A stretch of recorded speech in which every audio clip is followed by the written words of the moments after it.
How you doing, everybody? It's Wardy here, and we have a jam-packed Big Mets update segment to get into February 28th, 2025. First and foremost, thank you guys so much for 32,000 subscribers. It means a lot to me, and as a further thank you, I will be giving away a Mets jersey of whatever player you currently want on the roster to one lucky subscriber, and all you gotta do to enter is make sure you're subscribed and chime into our live streams later on next week. Wednesday, Thursday, or Friday, one of those days, I will be doing the giveaway in a live show. I'll keep you guys updated in the community tab, and that way you make sure you do not miss out. But folks, the Mets won their latest spring training game today by a final score of 7-0 over the Washington Nationals, and we went live for it in a post-game format. So in case you guys didn't check out our breakdown on all the key takeaways in that victory earlier, make sure you do so after watching this one. But the man who headlined today's performance was top pitching prospect Brandon Sproat. So we're going to further deep dive his dominance and how he has all the makings of being a true ace in this Mets rotation. The great question is he going to crack the team out of camp? How long will it be before he's positively impacting this Mets team is what we're going to potentially get into.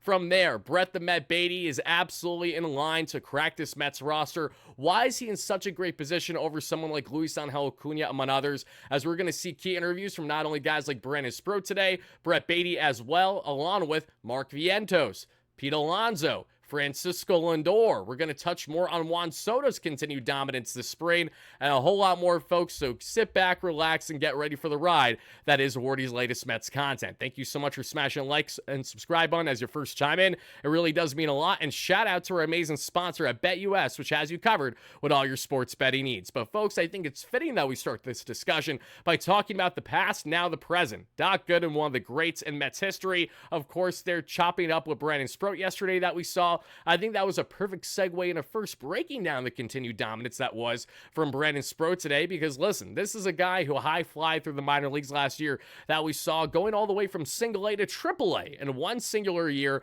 Why? Because when you got a fastball touching 99 and you got some nasty off-speed and breaking pitches, good things tend to happen. So Brandon Sproat, even dealing with the little hiccup he had at the triple A level before his 2024 year concluded, that was the type of adversity that he certainly needed, especially now heading into spring training and camp with the Mets. And in case you guys did not see what Brandon Sproat did today and didn't check out our post-game coverage, don't worry, I got you here as well. Brandon Sproat was nothing short of masterful. 2 perfect innings, including 19 pitches, in which 13 of them were strikes, 3 ground ball outs on 3 97-mile-per-hour sinkers that we saw in the first inning, including key pieces from the Juan Soto trade in James Wood. And then the final out that Brandon Sproat posted today was a 99 punchy swing and miss from another piece that was in the Juan Soto trade with the Nationals a couple years ago, that being, yes, Robert Hassel III. So Brandon Sproat was lively with the fastball. He looked as calm, cool, and collected as ever, and looks like a guy that is absolutely ready to be impacting this Mets rotation for the better. So now the great question lies, everybody. What is next for Brandon Sproat? Well, this is a great early sample size this spring training, no denying that whatsoever. Going 2 perfect innings is exactly what you want from your top pitching prospect, but now it's about next steps. As we know, Brandon Sproat, the next time he toes the rubber, he will probably be stretched out to, I'd imagine, at least 3 innings, if not more than there, and as spring training goes on, he will continue to be stretched out. Now, Sproat is in a very fascinating situation because while the Mets by no means want to rush up someone like him, knowing he's our top prospect and our heralded guy, this is also the same Brandon Sproat that's looking at this Mets rotation probably says, yeah, I know I'm good. I know I could fit here. I know I belong. I think he knows that too. When you look at the injuries to Frankie Montas and Sean Manaea, and knowing that beyond Clay Holmes as your 3 starter, you then have a 4, 5, 6 currently consisting of Griffin Canning, Tyler McGill, and Paul Blackburn, there's opportunity there for the Mets to see what they have in someone like Brandon Sproat. So while, yes, there's a lot of belief that he's best suited to begin the year in AAA still, there's also firm belief that should he continue to show out the way that he has in the early goings of spring training, if this is a commonality, the Mets' hands are going to be forced. And even if they do decide to settle to have him begin the year in Syracuse, it doesn't feel like it's going to be long before he gets that inevitable call. Even with the Mets having a fully healthy rotation, Brandon Sproat is expected, and I firmly believe will be sliding in at some point this year, whether it's to begin the year or at some point throughout the regular season, and there will be no looking back. The difference between Brandon Sproat and Christian Scott, for example, everybody, as we had a lot of hype and a lot of excitement with Christian Scott, obviously another top pitching prospect for the Mets who was doing things pretty much unheard of, doing things that only other guys like Paul Skeens was actually doing. I'm not even joking. At the very very slim minor league level that we saw for Scott last year. Then he gets caught up by the Mets, and unfortunately, the home run ball just continued to be his demise. It was in AAA. It continued there at the MLB level. Every time out there, felt like Scott would be cruising, then bam, he gives up a 3-run hater. But then that would be the lone bad hit he gives up because he just hung his pitch. Well, Scott, as he's coming back from his Tommy John surgery that we know, will not be impacting the Mets this year. But when we look at the two pitching prospects, Kristen Scott has always looked like the guy that profiles best as their kind of middle of the rotation pack, whereas Brandon Sproat's stuff is clear as day elite. It is without question some of the best stuff that I've seen, especially in his young 20s, what he has done that I'm so excited by. And I do have an awesome graphic to show each and every one of you here on Brandon Sproat, and shout out to Pitch Profiler on X for making this happen, but a nice breakdown on how he looked today, as well as Pitch Profiler goes on to break down and say, Sproat boasts an MLB-ready arsenal with elite secondary pitches. The Nationals never stood a chance as he cruised through those 2 perfect innings. And when looking at the Pro Stuff Plus, so in case you guys don't know what that means, this is an evaluation from Pitch Profiler among other pitching gurus that you see across socials, that they have their own database and format where out of a base of 100, like a WRC Plus, for example, how much better or worse is the pitcher than the average pitcher in baseball with specific pitches. So if 100 is the base, we have the sinker today was above league average there at 103. We saw the 4-seam was actually slightly below league average at 96, but that's because he really didn't throw it much, and when he did, it was 99 paint, and then it was a swing and miss on Hassel. The slider was over, wow, look at that, over 10% above league average. You look at the changeup, over 30% above league average. The cutter as well, a little bit above league average there. So everything that you could hope for in Brandon Sproat having an MLB caliber arsenal, it's not a debate as to whether or not he has that. He clearly has that. We know he has that. Brandon knows he has that. Now it comes down to the mental game and getting yourself ready to being a true MLB player. This, my friends, is exactly why the Mets were never, ever going to be trading Brandon Sproat, even in a trade for a Garrett Crochet, who's looking great with the Red Sox, who I'm sure might even win the Cy Young out of the American League this year. As awesome as he is, Brandon Sproat's stuff is so good that he very well could be frontlining this rotation within the next year or so. I don't think that is as far-fetched as maybe some other people believe it to be, knowing how electric his stuff is and knowing how it plays up to the MLB level. And what I love most about Brandon Sproat is the fact that he's a heavy sinker slider guy. This is what the Mets are going to utilize more on. We know that the shape with his 4-seam fastball has been a little underwhelming in the minor leagues, which is why a guy like Desi Driscoll, Mets' new assistant pitching coach, is going to work greatly on getting the best out of him. So when you look at the slider, the sink piece as well, and mind you, he has a full 5-pitch mix, including a plus changeup already. At his age, is really not all that heard of unless you are a top prospect, the way that Brandon Sproat certainly is. And to talk more on Brandon Sproat, let's hear from the horse's mouth himself as he spoke to the media today after he had a very strong first outing there in spring training. And also, apologies in advance if the audio levels are a little off. I'm going to be showing you guys clips from SNY, Foul Territory, and MLB Network in today's video, so they may vary. So apologies in advance. You might have to lower it, maybe make it a little bit higher. I'm doing my best here. Did you take a moment at all to absorb it all, going out there? You look around, you got Lindor and Soto and Alonso. You got all these, big leaguers behind you. You got the big crowd. Did you take it in at all for a minute before you went out there? In case you guys didn't know what Mike Puma was saying, because it was very low on the volume there, he's asking, what did it feel like having the guys around you? Having Alonso, Lindor, and everyone else now towing the rubber and being a part of this team. Yeah, I kind of, when I threw down and then Torrens threw down a second to, get the inning rolling, and then, Pete, Lindor, Vientos throwing the ball around. That was kind of cool to watch. It's like, all right, watching these guys on TV, and now they're behind me. But that was pretty cool to watch. So Brandon also said that, it was really cool. It was a great, first spring trading debut for him. And now for Sproat, the next steps is obviously getting back out there, maybe giving the Mets at least 3 innings. Because, for example, Clay Holmes gave the Mets 3 in his first, gave his 3 in the second. Maybe isn't the best guy to use as an example because he's being stretched as a starter, obviously. But no less, Sproat will probably go out beyond 2 innings next time he's out there, because the fact that he went 2 perfect innings and only went 2 today is telling that the Mets are playing it slow but smart with him, obviously, and this spring training. And just a day ago, when speaking to MLB Network, this is what Brandon had to say. Sproat and Brandon, one of the great things about being in big league camp is you never know who you're going to run into, and you got a chance to talk to one of the greatest Met pitchers of all time, Dwight Gooden. What was that like? Oh, incredible. Getting to pick his brain, you know, a guy of that caliber back in the day, I've heard many stories of him, but just being able to pick his brain and see what he has to say, that's awesome. That's special.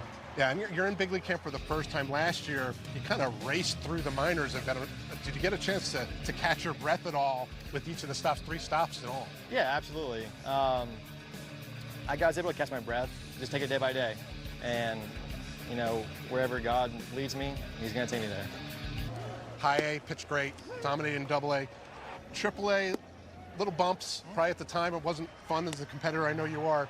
What were the lessons you took from some of those struggles in Triple A that you're looking forward to incorporating this year? Yeah, it's funny you say that. Me and Doc actually just talked about that.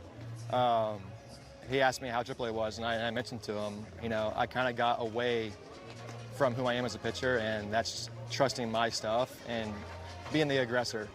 I kind of got away from, like I said, you know, being the aggressor.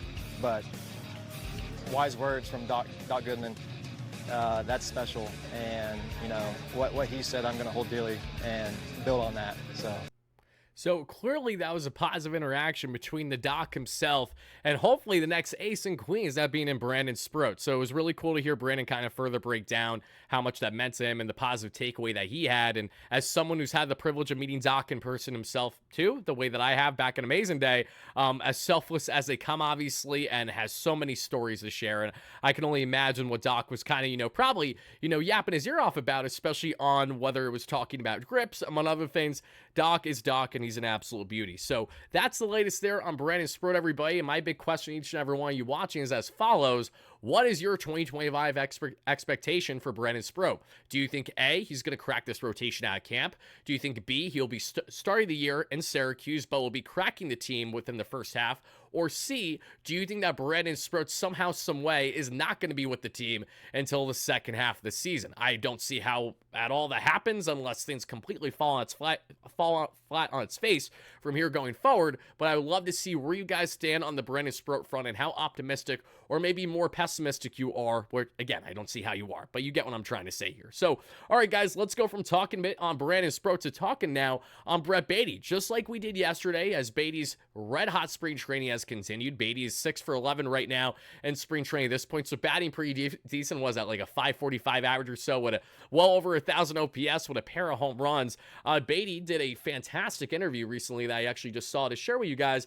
Give me 1 second so I can pull it up for each and every one of you. It is from Tim Healy of Newsday that came out with a fantastic piece that you guys can check out, and I will have a link down below in the description of the video here. But he goes on to break down how today we saw Brett Baty take reps before today's game there at shortstop. And the most notable thing that Tim noted here is that he was effortless. There was nothing different. Even when working alongside Lindor and everything, it looked like Baty was meant to be there. The same way that Baty has looked beyond comfortable when getting second base reps. The same way he's looked beyond comfortable at third base. I mean, look, the big question for Baty a year ago wasn't just the bat to ball skills, but was, can he play solid defense? He showed his ability to play strong defense at the hot corner. Now, as we enter the 2025 regular season, the Mets have a glaring roster hole without Nick Madrigal. They're not bringing in Jose Iglesias right now until we find out that breaking news, the Mets have signed Jose Iglesias to a 1-year deal. Let's get into it.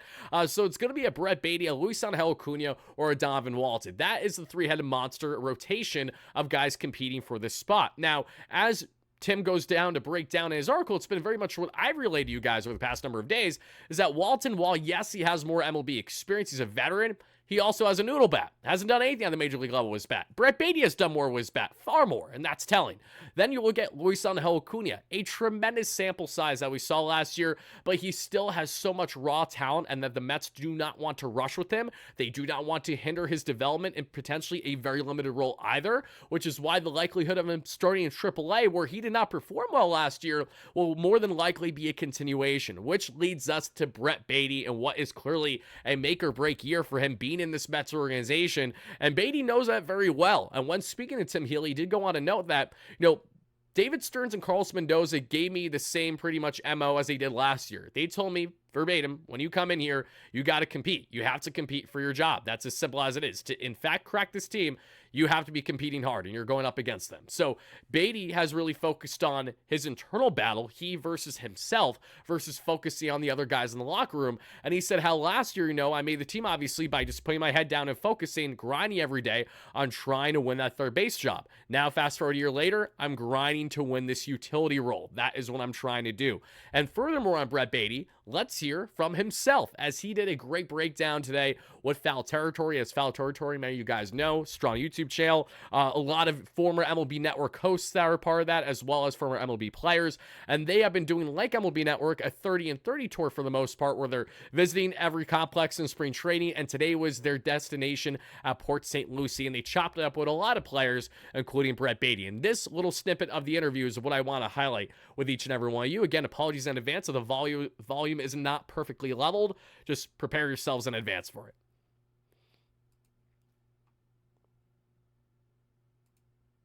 A lot of fans were requesting we get you on here, Brett, and we don't always go diving this deep, but they really want to know, like, take us inside the mind of the swing and the adjustments and stuff like that. So can you give us, a minute on what you're thinking about this year, and, if it's all driven from you and people, that you work with in the off season, or how much gets influenced by players, guys like Lindor, Soto, or anyone else on the team that help you out with, like, finding that kind of perfect swing that you feel like is right for you.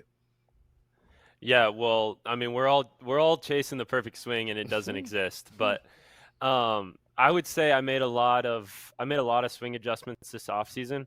But I think the biggest thing that I did was just simplify everything. I went back to square one and really tried to shorten my stride. Really tried to quiet the head down a little bit, the sway back and forth. I'm keeping my top hand on the bat for longer, so it's stronger. And then also just the approach thing. I think the approach thing is bigger than the swing mechanics, because I think you could have. I mean, I take the example Hunter Pence all the time. He had a really funky swing, but I mean, it looked like he had a killer's mentality in the box, and I think that was huge for him. So I think you can kind of swing however you want. It's just more about the approach for me, and I think simplifying my approach, swinging at strikes, taking balls, and just trying to put the barrel on the ball is huge for me this year. So I love to hear that Baty's going back to the basics of his mechanics, and I think that's important in the sense of the Mets drafted Brett Baty as a top pick for a reason, right? And whether you feel that that was the right move or the wrong move at the time, everyone's entitled to their opinions. But the fact of the matter is they did that. So now that Baty has really fluctuated with the bat-to-ball skills, it's been more so about not only the quality of hitting when we've seen at the major league level, but just more so the hit selection than anything else. Like, Baty talks about his swing here in an interesting way that I both agree and disagree with, and just from a fan point of view. Again, love Brett Baty. I always will be a fan of him. Hoping that this is the breakout for him this year as well, the way that it was for Vientos a year ago. But there's something notable to me about, one, you see the swing mechanics being simplified, which is a good thing, but then referencing a guy like Hunter Pence is where I don't necessarily know if that's the best thing to hear, and I only mean that in the following. Hunter Pence was an anomaly. Why are we talking about Hunter Pence? Okay, Hunter Pence literally is an anomaly. He has had one of the most wackiest swings I've ever witnessed as a baseball fan. I mean, he makes a guy like Craig Counsell look fairly normal. If you know, when Counsell before his career was done and went on to be a manager and said no to the Mets because he's a schmuck, he had his hands all the way up to just try to fix his swing mechanics, and then that somehow, some way worked. So for Baty, I think it comes down to obviously his selection of his hitting, and also the follow through of that swing, because we have just seen balls die so many times because, unfortunately, after the home run heroics we saw from Baty in both of the past couple years, not just spring training, but in the beginning of the regular season, he would show those flashes, but then bam, just consistently being this ground ball merchant that can't lift the ball, and was consistently, without question, one of, if not the most poor hitter when looking at the quality selection of hitting and Brett Baty versus the other batters in the Mets lineup. And that's something that he needs to spearhead greatly this year. He knows that, and it's awesome to see how rejuvenated he is and obviously motivated to crack this utility role, not being a stubborn player like some others are, saying, oh, I'm just a third baseman or this. Like, Baty knows he's 25. Like, he is not getting any younger, and he knows that this is pretty much a make or break year for him, especially in the Mets organization. If he wants to be part of the future of this team, he needs to get out and be a part of them in in 2025 for more than just a cup of coffee, in my opinion. So Brett Baty, wishing you the absolute best. And folks, a nice little breakdown as well. And I want to give a shout out to my pitching contributor, Isaac Rothman. But Isaac, not so much with the pitching today. He's going with the offense. It's like Isaac read my mind. He texted me this literally 10 minutes before I started this video. And he's like, take a look at this. This was my first batter breakdown. I'm like, perfect timing, Isaac, because I'm about to break down why Brett Baty is going to win this utility role more than likely. So let's reference these numbers. And he goes on to break down the 2024 versus 2025 side by side. Huge grain of salt, obviously, because one has, over 100, one has over, 100 balls versus just 11 that he's seen so far this spring. Regardless, in 2024, when we look at the metrics with the Mets, the average launch angle, under 10, max exit velocity 112, average exit velocity 85, average distance 134, max distance 424, hard hit rate percentage 33, line drive rate percentage basically 17%, barrel rate percentage basically 5. Now, again, it's a very limited sample size, so I understand how Brett Baty's looking great this week. A week from now, we can talk about, oh, wow, he isn't hitting a lick now in spring training. These things happen, I understand. But average launch angle at 12 so far in 2025. Max exit velo at 110, but he'll get to 112 plus. I have confidence he will. Average exit velocity, 90, so a full, basically 5 points higher than last year. Average distance is notable here because it's significantly more at 166 versus 134, 135. Max distance, he has yet to get a 424-foot home run or so. He's at 385 right now. Hard hit rate percentage, 50%. Line drive rate percentage, 37.5%. Barrel percentage, 25%. That's the glaring difference, and I understand. Sample sizes are small, so take of that however which way you want to go about it, but I find it fascinating that for Brett Baty, who's really working on his mechanics more, we are starting to see the early results, at least in spring training. Now, I know, as everything goes else in life, everyone says, don't drink the Brett Baty Kool-Aid, and that's fine, but at the same time, why not? I will gladly take Brett Baty on this bench to begin the year as a utility role if you're not going to bring in Jose Iglesias, because Baty also fits a need that I've been pounding a drum on the past week, which is that you have another lefty bat option the way that you wouldn't if it's a Luis Angel Acuña or, yes, Donovan Walton is a lefty bat. That's the only reason why he's in conversation right here, but he cannot crack this team out of camp. If he does, I'll be frustrated by it, knowing that he's literally a nothing burger of a role like Zach Short, where the Mets are going to get nothing out of him, where at least you have upside with a guy like Brett Baty that you could see if he truly blossoms. And for all we know, he could embody this utility role potentially in a way like, to a degree, Jose Iglesias had that selfless mentality a year ago. You know what I mean? That is how you're going to get the best out of these guys, when they're not being stubborn on what they personally want with their own goals versus rather just doing everything they can to help the team in various ways. That is hopefully going to be the Brett Baty way here in 2025. But folks, now let's talk more on Juan Soto, Francisco Lindor, Polar Bear Pete Alonso, Marky V, and a couple others. And like I said, we do have some more interviews I'm going to show. So pretty much the remainder of the show here, after I break down a bet on Soto, is just going to be me relaying some interviews. So bear that in mind, folks, when it comes to volume control, among other things. But without beating this drum too heavy, because I'm going to be beating it all year long for the next 15 years, pause. Okay, let's talk about Juan Soto, as he won 1 for 3 today with a home run in Apo Taco. And the big thing that I want to make note here with Juan Soto is the quality at bat he had. Now, in Juan Soto's first at bat, he got a 69-mile-per-hour curveball down and away that buckled him like no tomorrow. He was surprised from the soft-tossing southpaw, the Japanese pitcher that was in for the Nationals today. Then in the second at bat, we saw Soto pull on a changeup inside, acknowledge the fact of what that was, shake his head, smile, and smirk. Next pitch he knows is a heater, and it is. It's a meatball, down and away, Apo Taco, it's out of here. And that is the Juan Soto way, everybody. I don't think there's anything else that needs to be said. He's amazing, and the fact that he can be as effortless as he can and know with confidence that he is going to dominate against that pitcher, no matter who they are, no matter how good or how bad they are, Juan Soto hasn't wavered. And again, you can fool me once, shame on me. But there is no fooling Juan Soto twice when it comes to giving him a pitch that he knows he can eat up. So now let's go from talking about Juan Soto, everybody, to getting into a bit more on these key interviews I've been excited to share. Let's start with the Polar Bear. When talking with MLB Network earlier today, discussing a bit more on Juan Soto. We also have some key clips on Carlos Mendoza as well, which I'm looking forward to getting into. But let's hear from Alonso. Adding Juan is huge because, I mean, playing against him for the past 6 years, I mean, the dude's a baller. Like we all know that. I mean, he's a game changing type player, and playing against him for the past 6 seasons, it's like you're just tired of seeing him have that game winning hit or the making that big play in the field. I mean, you're tired of seeing it because I mean he's just that good on a night in and night out basis. So for us to have him on our side, man, that's such a huge help. I mean, obviously adding him is a huge thing, but adding like some key components like Sean Mania back. I mean, that guy's a great clubhouse guy. Adding some starters, I think Clay Holmes. I mean, having him go deep into games with his repertoire is going to be insane. Adding Juan.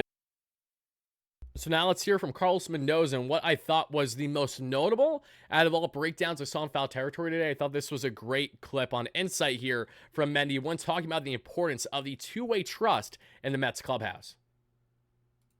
It starts with trust. You got to earn the trust from your players, and they got to be able to trust you. And that takes time. That doesn't happen overnight. And I knew coming in with the players that I had on that roster, established players, elite players. So I knew I had work to do. I needed to develop the relationships. I needed to earn their respect. You know, I needed them to trust me. As much as I needed to get to know them, they needed to get to know myself. Having honest conversations, you know, coming from, he's just telling guys the truth, you know, like straight shooter, you know, at this level, guys know when you're BS them, you know, it is easy. And again, it takes time to develop this relationship. And for me, it wasn't just spring training. It was getting out of the gate, and we didn't play well, but being myself, understanding that it's a long year, you have good players, and just, again, being myself, let the personality, let the coaches do their job. So for me, it was more like earning that trust. And I felt like we got to a point, especially after the first couple of months, where guys were like, all right, you know, it's not just Mendy talking to me in spring training and how great and this. No, it wasn't easy. And, you know, I'm glad that we were able to click. And again, having honest conversations, Cam, you know, being humble and being consistent, understanding that it's a hard game, and you know, guys will struggle at times, and and there's gonna be times where you need to pull him aside and with respect hold him accountable. And there's some tough conversations, but as a player, you appreciate that. You want honesty. You want people to shoot you straight, and that's how you earn their trust. Clay Holmes, who had recently done an interview that I've told you guys about on the Mets official YouTube channel over the past week, he referenced Mendoza during their time with the Yankees, and he had reiterated just how much of an impact that Mendy had, and he was doing a lot of things as well behind the scenes, especially during his time as bench boss for Aaron Boone. And I think one thing that really stood out to me was not only from that, but it reaffirmed what was the long belief when the Mets first hired Carlos Mendoza, was how much of a personal person he was with the players, but really how much he went out of his way to build those relationships. And they had an endless amount of trust with him as he was spearheading a lot of team meetings for them, for Boone and for the Yankees over the years when he was the bench boss. And now he has done that and then some with the Mets. To say that it was a fantastic hire for a first-year manager and Carlos Mendoza by the Mets and David Stearns is quite the understatement.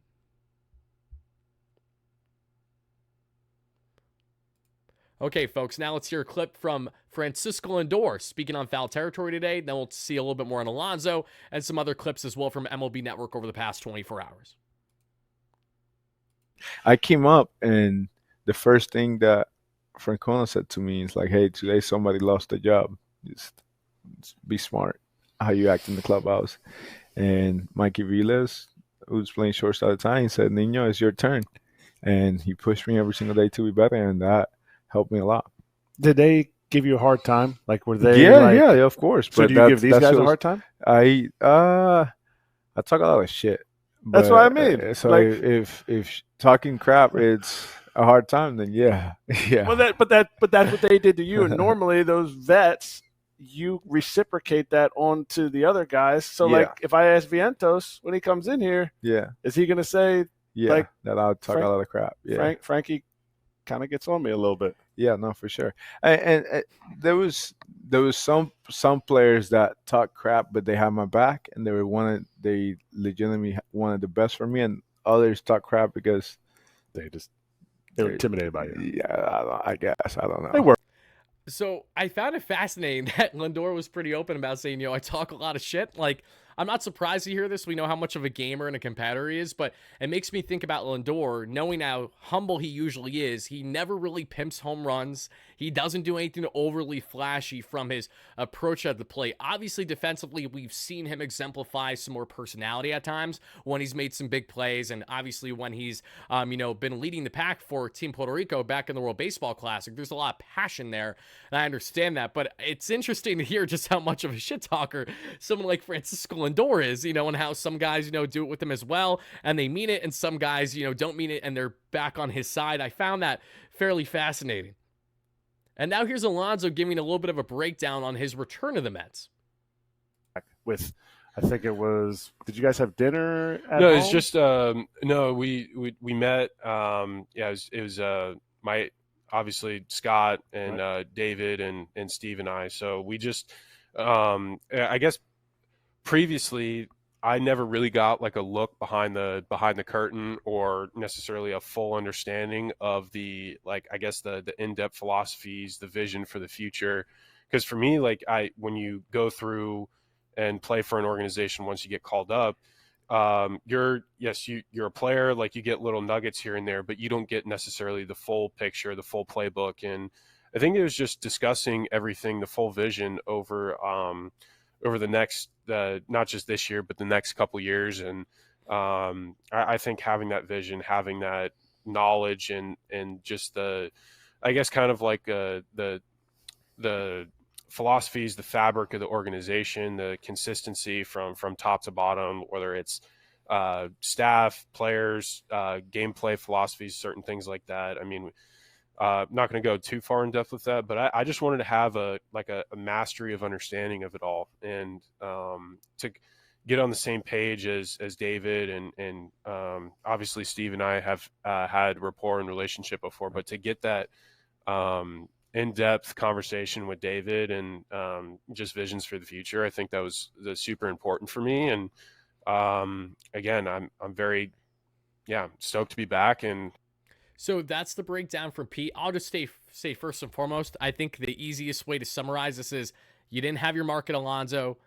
It wasn't in your favor. Boris overplayed his hand, and Stearns played it beautifully. That's the simple form of it. But it is interesting to hear Alonso break down on how he felt he needed to hear more about what the organization's philosophy and thought process was for not only 2025, but in the years going forward. I'm sure both Stearns and Cohen were fairly transparent with him and how much they would like him to return, and maybe even kind of reassuring that, obviously, Pete, if you just go out there and be yourself, there isn't a reason why we shouldn't be having you back here beyond the 2025 season. So I'm sure that's something that he takes of note, and also understanding where the organization is versus when he first got called up. This is not the Wilpon Ram Mets with Brody Van Wagenen in 2019 when he made his debut there and broke the record over Aaron Judge when looking at home runs.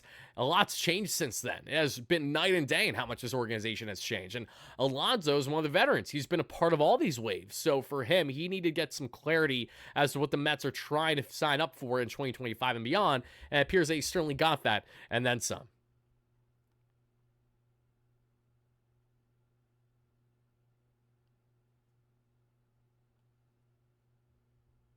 Here's Mark Vientos and a great 2-minute breakdown, and then we got Lindor, and then we'll wrap things up, everybody. I know this is a longer video today. I apologize. I want to do a little bit differently. There's been a lot of great interviews lately, solely just because of what's transpired over the past 24 hours with MLB Network and Foul Territory, so I want to share as much as I could with each and every one of you.